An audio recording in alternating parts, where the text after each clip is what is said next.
January 11th ఎప్పుడు వస్తుందా ఎదురు చూస్తున్న అభిమానులందరూ ఎంతో ఉత్సాహంతో ఎంతో ఉద్వేగంతో ఒక్క మగాడు సినిమా కోసం హైలీ ఎక్స్పెక్టేషన్స్ తో ఇక హైలీ ఎక్స్పెక్టేషన్స్ అంటే నేను ఇంకా దానికి నిర్వచనం చెప్పలేను, దానికి ఎక్స్ప్లెనేషన్ ఇవ్వలేదు. ఒక రకంగా ఒక్క మగాడు లాంటి పెద్ద ప్రాజెక్ట్ కి ఎక్స్ట్రాడినరీ ఎక్స్పెక్టేషన్స్ ఉండడం అనేది ఒక రకంగా ప్లస్, ఒక రకంగా మైనస్. ఏ రకంగా ప్లస్ అంటే థియేటర్లన్నీ ముందు ఒక 5 రోజుల ముందు నుంచి థియేటర్ల దగ్గర కానీ థియేటర్లకు ముందుండే హడావుడి కానీ ఇదన్నిటికి దృష్ట్యా పండగ వాతావరణం నెలకొల్పే విధంగా అభిమానులందరూ భయంకరంగా ఖర్చు పెట్టి ఎంతో యాంటిసిపేట్ చేసి ఊరేగింపులుగా సినిమా థియేటర్లకు తీసుకెళ్లి ప్రింట్లను తీసుకెళ్లి అలాంటి ఒక కోలాహలమైన అట్మాస్ఫియర్, ఒక దేవుడికి సంబంధించిన మేళా జరుగుతున్న అట్మాస్ఫియర్ అనేది క్రియేట్ అవుద్ది. అది కన్నుల పండుగ మళ్ళీ ఎప్పుడు చూడడం, రిలీజ్ రోజు చూడగలం. అదొక ప్లస్. అయితే చిన్న చిన్న మైనస్లు ఉంటుంటాయి. ఏం మైనస్లు అంటే ఏంటవి, వాళ్ళు ఊహల్లో ఒక్కొక్క అభిమాని ఊహల్లోనూ ఎంతో ఉత్సాహంతో ఈ ప్రాజెక్ట్ మీద ఎక్స్పెక్టేషన్స్ పెట్టుకున్న ఊహల్లో మనిషి ఎంతో ఎక్స్పెక్టేషన్స్ ఈ ప్రాజెక్ట్ మీద ఎంతో ఉత్సాహంతో వచ్చిన వాళ్ళకి వాళ్ళలో ఒక డైరెక్టర్ ఉంటారు, అలాగే ఒక రచయిత ఉంటారు. ఒక్క మగ టైటిల్ కి వాళ్ళకు నిర్వచనాలు ఉంటాయి. ఈ సినిమా ఇలా ఉంటే బాగుంటుంది, చౌదరిని ఇలా తీసాడంట, బాలకృష్ణ ఎలా చేశారంట, లేకపోతే ఇంకేదో ఉన్నాయంట అనుకుంటారు. రకరకాల ఎక్స్పెక్టేషన్స్ తో వస్తుంటారు అందరూ. ఆ ఎక్స్పెక్టేషన్స్ తో వచ్చిన వాళ్ళలో 99% అందరినీ పూర్తిగా సాటిస్ఫై చేయగలిగాం. 0.1% ఏంటంటే కొంతమంది ఇంకెక్కువ మేము వాళ్ళ ఎక్స్పెక్టేషన్ తగ్గట్టుగా కాకుండా కొంచెం అటు ఇటుగా హ్యాంగ్ అవుతున్నాం. వాళ్ళందరూ పాపం ఎంతో సిన్సియర్ గా ఇంకా మనం ఎక్కువ ఊహించుకుంటాం డెఫినెట్ గా. ఉదయం వాటికి మళ్ళీ స్నానాలు చేసేవాళ్ళు, ఉదయం వాటికి వెళ్లి అదే సినిమాని మళ్ళీ ఉదయం వాటికి ఎంత ఖర్చుగా టికెట్ పెట్టి కొనుక్కుని వాళ్ళు సినిమాని చూసి చాలా ఆనందపడిపోయి మధ్యాహ్నం నుంచి అన్న చౌదరన్న మా పదవులు నిలబెట్టావు, సినిమా అనేది మేము ఎంతో ఊహించుకున్నాం, ఎంతో డబ్బులు ఖర్చు పెట్టి సెలబ్రేట్ చేసుకున్నాం, ఆ సెలబ్రేషన్స్ తగ్గ విలువను ఈ రోజు ఇచ్చావు, బ్రహ్మాండంగా ఉంది సినిమా.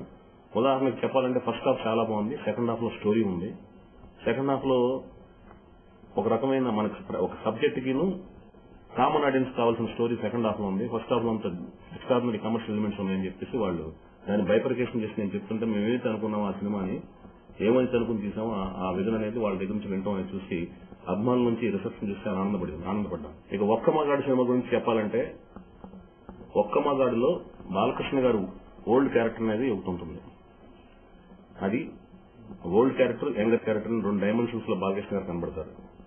ఓల్డ్ క్యారెక్టర్ ఇప్పుడు ఏంటంటే సోషల్ అవేర్నెస్, ప్రాణాలకి విలువ లేకుండా పోయింది ఈ రోజుల్లో.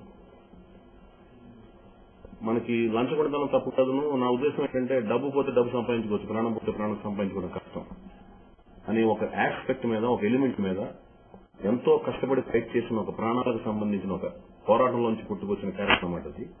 ఆ క్యారెక్టర్ వాళ్ళ రోజున సంఘంలో జరుగుతున్న పరిస్థితిని చూసి 1,00,000కి ప్రాణం పోతుంది, 1000కి ప్రాణం పోతుంది, 100కి ప్రాణం పోతుందని ఒక బాధపడిపోయి ఆ ప్రాణాలకు ఎవరైతే రెస్పెక్ట్ ఎవరో వాళ్ళ గురించి చాలా సీరియస్ తీసుకుంటూ బిహేవ్ చేసే ఒక క్యారెక్టర్ లాగా బాలకృష్ణ గారికి ఈ రోజున అప్రిషియేషన్, అంటే గెటప్ పరంగా కానీ మేకప్ పరంగా కానీ అన్ని రకాలుగా అప్రిషియేషన్ రావడం. ఒక్క మగాడు క్యారెక్టర్ యూత్ కు దగ్గరగా బిహేవ్ చేయడం, అంటే ఒక్క మగాడు అనగానే ఓల్డ్ క్యారెక్టర్ అనగానే ఒక స్టబ్ అనగాను లేకపోతే ఒక సీరియస్ గా నుంచి మాట్లాడటం, ఇలాంటివన్నీ తీసేసి జోవెల్ గా మాట్లాడటం అన్నమాట. ఆధునిక భావాలతో చూస్తున్న యూత్ కూడా దగ్గరేటట్టుగా ఈ కాలం తగ్గట్టుగా పరిభ్రమిస్తూ తన ఆంగికంగా ప్రదర్శిస్తూ బ్రహ్మాండంగా జోగులు యాక్ట్ చేయడం అనేది ఆడియన్స్ బాగా నచ్చడం ఏం జరిగింది. సో ఎంతో తాకిడి, అంటే సునామీ తాకిడి లాగా థియేటర్లకు వచ్చి పడిన ప్రజలకి, ప్రేక్షకులకి, అభిమానులకి ఒక్క మగాడు అనేది చిత్రం అనేది వాళ్ళ యొక్క common rate of satisfaction range కి రీచ్ అవడం అనేది ఫస్ట్ నేను చాలా ఆనందించదగ్గ విషయంగా ఫీల్ అవుతున్నాను. సో ఈ సినిమా అనేది మా ప్రెస్టేజ్ ని కాపాడింది ఒక్క మగాడు. ఇంక ఫ్యూచర్ లో ఈ రోజు అన్ని థియేటర్స్ బ్రహ్మాండం ఎక్స్ట్రాడినరీ ఓపెనింగ్స్ ఉదయం అటు నుంచి కాకుండా మిడ్ నైట్, నిన్నటి రోజు నైట్ షో నుంచి కాకుండా తర్వాత తెల్లవారు షోలు పడి మార్నింగ్ షోలు పడుతున్నాయి. ఎక్సైట్మెంట్ ఎక్కువ ఉంది ప్రజల్లో. ఆ ప్రజల్లో ఉన్న ఎక్సైట్మెంట్ ఇలాగే కొనసాగుతూ మా సినిమా మీద ఇంక ఇలాంటి ఆదరాభిమానాలు కొనసాగిస్తారని మనస్ఫూర్తి కోరుకున్నాం. సో ఇలాంటి ప్రాజెక్ట్ అనేది చేయడం నా అదృష్టంగా ఫీల్ అవుతున్నాను. ఆ అదృష్టాన్ని నేను ఎక్కడా కూడా తక్కువ చేయలేదు. సినిమాని ఖర్చు పరంగా కానీ, కమిట్మెంట్ పరంగా కానీ, డెడికేషన్ గా కానీ, వర్క్ పరంగా కానీ, సాంగ్స్ పరంగా కానీ, మ్యూజిక్ పరంగా కానీ అన్ని రకాల బాగా చేశాను. ఇక మేము చేయాల్సింది చేసాం. మీ రిసెప్షన్ మీరు కూడా రిసెప్షన్ అవుతా స్టార్ట్ చేశారు. ఇదంతా మీ చేతుల్లో ఉంది.